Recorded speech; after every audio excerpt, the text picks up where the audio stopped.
Say his name and he appears. I believe in the Scotty. I believe in the Scotty. Okay, I don't know, that popped in my head. I don't know why. That has nothing to do with this video. But, hello there. I'm Scotty or not. And welcome back after a long hiatus to the Goosebumps reviews. I meant to do this, was it last year? I think. I don't think it was 2022. It had to be last year. I was going to start doing these. I did technically 2 episodes. I did a Haunted Mask and The Girl Who Cried Monster. Loved the Haunted Mask. Never really cared for The Girl Who Cried Monster. And then I just never did any more. Well, I want to do more. Was watching, their YouTube channels that do programming blocks where they take old TV shows, mix it with old commercials, and they do like a block. Like this is Fox Kids from 1995, or this is Snick from 1993. So it was Nick or Treat block on the Rinse Repeat channel that I was watching. And on this particular one, it was the 2-part Are You Afraid of the Dark episode, The Tale of Cutter's Treasure, a great one. And it made me want to go back and look at episodes of that show. Well, then why are you doing Goosebumps, Scotty? Let me get to it. Then I started thinking, well, I remember didn't I start doing reviews for Goosebumps and then stopped? And again, I'm only doing the ones that I have on the physical media. So, yeah. And then perhaps after that I'll go and I'll do some of my personal favorites. So, like there's a few. Cuckoo Clackadoom, Welcome to Camp Nightmare, and Night in Terror Tower all come to mind, but yeah. But in this particular episode, we were talking about the Phantom of the Auditorium. And no John Turturro Phantom. No Gerald Butler Phantom. No, this is the Phantom of the Auditorium, and this play that they're doing is gotta be the most, like, if you were going non-copyright Phantom of the Opera, this is what it is. They call it the Phantom. So this takes place in 1995, right? And our main character is Brooke. I'm assuming this is middle school or elementary school. I'm assuming middle school for the age range. Possibly they look like middle school, or it could be 6th graders or something. I don't know. But throughout the episode, I'm going, this is not bad.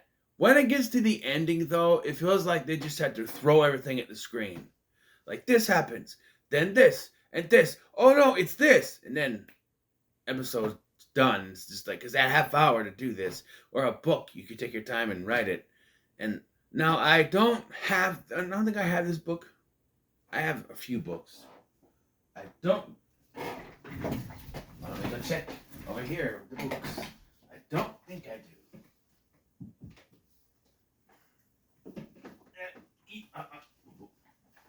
This is not a book. That is Star Trek 4. 6, the underscore country. Alright.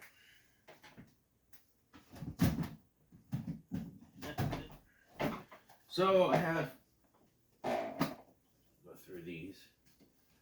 These are the ones that I found. There might be more, I don't know. The ones that I own in the books: Monster Blood, Welcome to Dead House, Let's Get Invisible, Set Cheese and Die, another favorite of mine, Ghost Camp, Stay Out of the Basement, Curse of the Mummy's Tomb, which I never adapted into an episode, by the way, Night of the Living Dummy, which also wasn't adapted into an episode before you even start. No, wait, what? No. Welcome to Camp Nightmare. You can't scare me. Horror at Camp Jelly Jam. And the Abominable Snowman of Pasadena. You may recognize him from the movie. But, I feel like I should have more. Let's put them in order. So, number 1, Welcome to Dead House. Number 2, Stay Out of the Basement. Number 3, Monster Blood. Let's see. Number 4, Say Cheese and Die. Number 5, Curse of the Mummy's Tomb. Number 6, Let's Get Invisible. Number 7, Night of the Living Dummy. Number 9, Welcome to Camp Nightmare. Number 15, You Can't Scare Me. Number 33, Horror at Camp Jelly Jam. Number 38, Audible Snowman at Pasadena. And number 45, Ghost Camp. I think I have 8 somewhere. I don't know what 8 is. Maybe I'll look it up and I'll be like, no, I don't have that. But anyway, what do I put on this here? So I don't have this one. So, yeah, like I said, it just feels like the episode, the pacing is fine until you get to the end and it felt like they just had to really wrap it up. You know what I mean? But yeah, so like I said, Brooke is our main character, and she is playing the role of Esmeralda in The Phantom. It's just called The Phantom, not of the opera, just The Phantom. And this other girl there, whose name I don't remember, she says that the play is cursed. Her grandfather told her about it. The math in this episode makes no sense to me, and wasn't the best at math at humans, but she says her grandfather was in the original play 72 years earlier. I'm no math genius, but wouldn't that be her great-grandfather? I can't imagine. How old was he when he had kids? This is supposed to be his granddaughter, right? So did he wait till he was 45 to have children? That math doesn't make any sense. Why 72? They say it's 1923 when it happened. Is that 72 years? Yeah, it is. From 1995. Why couldn't it be 1952? You could even say it was her grandfather, and it would still make sense. Like, I just don't get it. I know they're supposed to be in middle school, right? So they're in middle school. They're 12, 13 years old, right? So I just don't get it. I just don't get the math. So yeah, it's cursed. And Brooke is already seeing like visions at the beginning of this, of the Phantom, I guess, as soon as she was cast. The Phantom is being played by Zeke Matthews, who you may recognize from a few episodes of Are You Afraid of the Dark? He was in The Tale of Door Unlocked, Tale of Jake the Snake, where he was much older, and the third one that I don't remember. But he was in those episodes. You might recognize him from those. But he's a troublemaker. He plays pranks. Ha ha ha hoo hee hee ha ha hoo hoo. And during this meeting, they find a secret switch, a secret trap door that leads underneath the school to the basement. What did I just say? Stay out of the basement! That's the wrong one. But, so Brooke and Zeke go to check it out. Yeah. And, she immediately loses her glasses, and she's like, my glasses! I can't see without my glasses! And I'm sitting there going, but it's dark down there. You wouldn't be able to see it either anyway. And as they're down there, they meet Emil, who claims to be the night janitor. Yeah, and you may recognize him, I did, as Mr. Goldblum from Get a Clue, the Disney Channel original movie, Get a Clue from 2002. This is before that, it's 1995. He looks the same age to me. I didn't age between then. I don't know.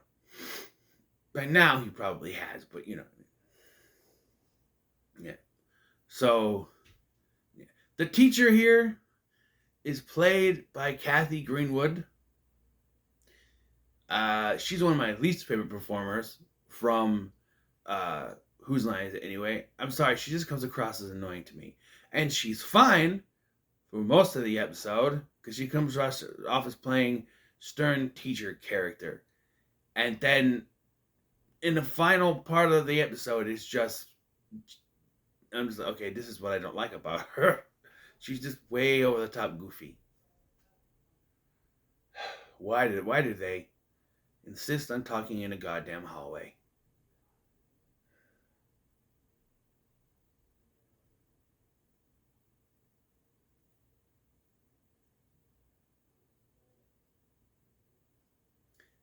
Anyway, so the next day we are introduced to Brian Colson, a new student, uh, who I guess is going to work on the scenery with the other girl, and he seems to be really into talking to Brooke. And then when she has to leave to go get her, um, to go get her, well, her script, the other girl sits down next to him, and he seems very annoyed by her. But she goes to her locker and she finds a warning from the Phantom, who she immediately suspects Zeke of. But I'm sitting here going, it's obviously the night janitor. I know that they're middle schoolers, but like some middle schoolers are smart. You ever seen Smarter Than a Fifth Grader? Which is that's elementary, but think about it. Common sense. All right. You went underneath the school, you met this night janitor. Now all of a sudden, there's a warning from the Phantom to stay away, to not go down underneath the school where you found this night janitor. And like, then this teacher pops out of nowhere. I think he's the principal. I don't know. And he's like, "Aren't you supposed to be in practice or whatever?" She's like, "I'm just getting my script," and I'm just like, "Yeah, dude, chill out." Like, I understand you need a hall pass or something, or teachers never liked kids going on the hallway, but she's clearly at her locker, so she clearly had to get something from her locker. I don't know. So she blames Zeke, and he has no idea what she's talking about. And yeah, so then they go and they practice, do the practice, and then the I think we cut to another. We go home. Oh, we cut to her practicing in her room. She's screaming, and her parents, who we never see by the way, don't check. She's like screaming. It's a legit scream, and there's nothing. And then Zeke shows up to scare her and to show the costume, right? Huh. And the next day, there's a warning written in red paint: "Beware, stay out of the thing." And immediately they pounce all over Zeke. It's Zeke. Like, Zeke shows up late, and the teacher goes off on him, and he's like, "It wasn't me. I had a dentist appointment." And she's like, "No, you're off this play, and I'm going to call your parents." And I went, ha. That plot point ruins this plot point. Okay? So, Zeke has been framed. This is a frame job. Not by the night janitor, by someone else. By the way, this plot point goes nowhere, because as soon as they prove that the night janitor is not really the night janitor, he gets it back. But I don't think this was supposed to be the night janitor guy doing this. I think it's supposed to be someone else, because they don't want him, the Phantom's ghost or whatever. But like, she's like, "Oh, here, there's a," like, she doesn't believe him, and then they're like, he's like, "I was at a dentist appointment," and they're like, the one girl comes in and goes, there's a paint trail, and it leads directly to Zeke's locker. And nope, there's the evidence, must be him, despite the fact that he just told you he had a dentist appointment. And then that's when she says, "I'm going to call your parents, and you're going to be in trouble." And I'm like, no, he wouldn't. Because as soon as you call the parents and tell them what happened, they're like, "Well, actually, he couldn't have done that because he was with us at his freaking dentist appointment. So somebody is setting our child up." Like, he has two potential witnesses, a mom and a dad, to clear his name, and yet to move this episode forward, they're like, no, we have to go down underneath the school to get proof of something, because uh, when they tell the janitor to clean it up, he's like, well, it's gonna have to wait till tomorrow. And Brooke goes, well, what about the night janitor? There is no night janitor. So then I'm not gonna think that the janitor's a ghost. Okay, I understand you try to be spooky for the kids, but that's a gigantic leap that makes no sense. What if he's a ghost? What if you took some medicine, Cookie? Anyway, so they go down to the basement and they find a phantom. Of course, it's the janitor, the fake janitor guy, who runs off, and the teachers show up, and they're like, you're like, we were having a staff meeting, or you'd have been stuck down there. They would have found a way out. Yeah. And it turns out they think this night janitor was just a homeless guy living underneath the school and didn't want to be found. If I remember correctly, the book goes more into this. Like, they find his lair and where everything is. You know, I don't know if they find it there, but I swear there's, in the book, I think it does. But so that's resolved. Everything is done, right? No, because there's still a ghost. Remember, we saw the she was having divisions. There's something going on. So Zeke gets his job back, which immediately eliminates the whole framing him for the paint. And I've been avoiding certain plot points because of the reveal that happens.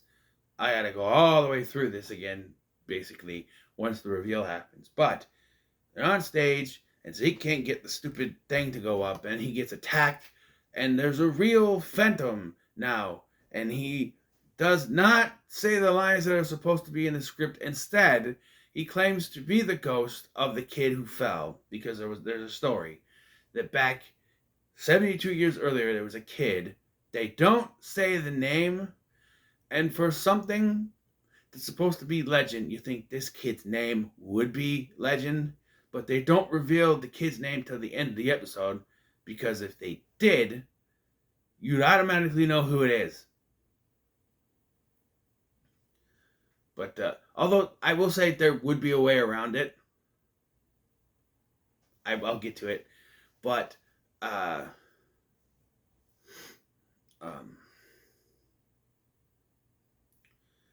so he comes up and he's like, I was supposed to play the Phantom 72 years ago, but I fell, and my ghost, I became a real phantom, and now I'm back after all these years. And then she takes his mask off, and you can clearly see who it is, but I'll get to it. And then he falls back into the thing, and then when the smoke clears, Zeke gets brought back up, and there's a yearbook next to him. And then they're like, okay, it's time for this is when Catherine Greenwood is going nuts. Oh, it's fantastic! Ooh, ooh, ooh! And maybe not like Mrs. Doubtfire, like that sounds, but like she's like, Zeke, you're fantastic. He went completely off a script, and none of those words were in the script. He went completely off script. By all means necessary, he would have gotten in huge trouble, but since the people watching liked it, it was fine, I guess. I don't know. But then Brooke looks through this, and she's like, it was him. It was him, because she saw his face. I was like, because I watched him when they revealed the face, I'm like, well, you can clearly tell who that is. And I'm like, wait, does she not know who it is? Because I remember the yearbook thing.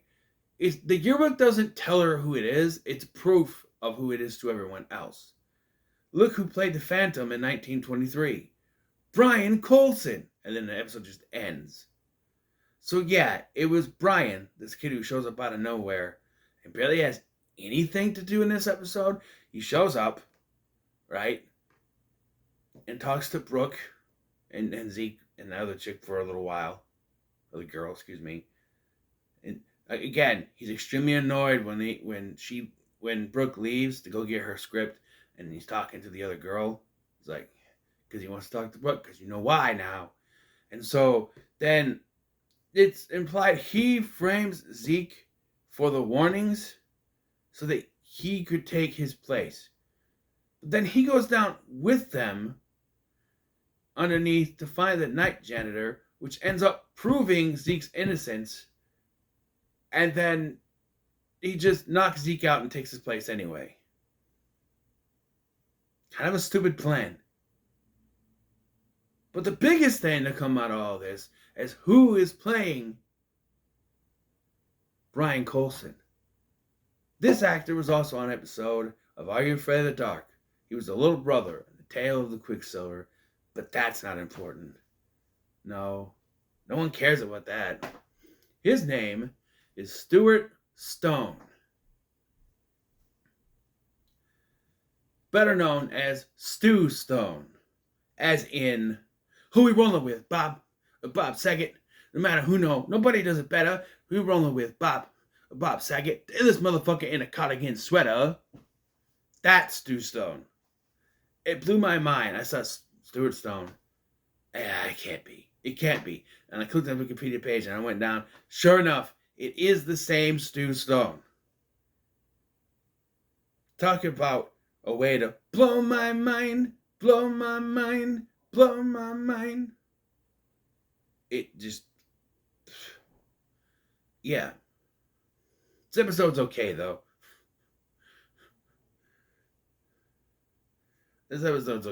It's... I don't think I did a rating system, but I could go ahead and do that. I'll give it 3.5 skulls out of 5. It's fine. For those who know, the Haunted Mask gets 5 skulls out of 5, and the Girl Crab Monster gets 1.5 skulls out of 5 because I love the monster look on him. I'm not redoing those. So the skulls, or the curly skulls, you don't know what curly is. There was a skeleton. It's basically the where is it?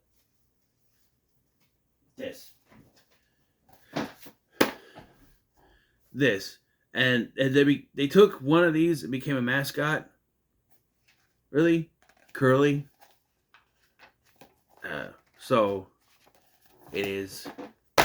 I feel like that's... I never say Slappies, but Slappy's actually in an episode, so I'm not going to do that. So this one gets 3.5 curly skulls out of 5.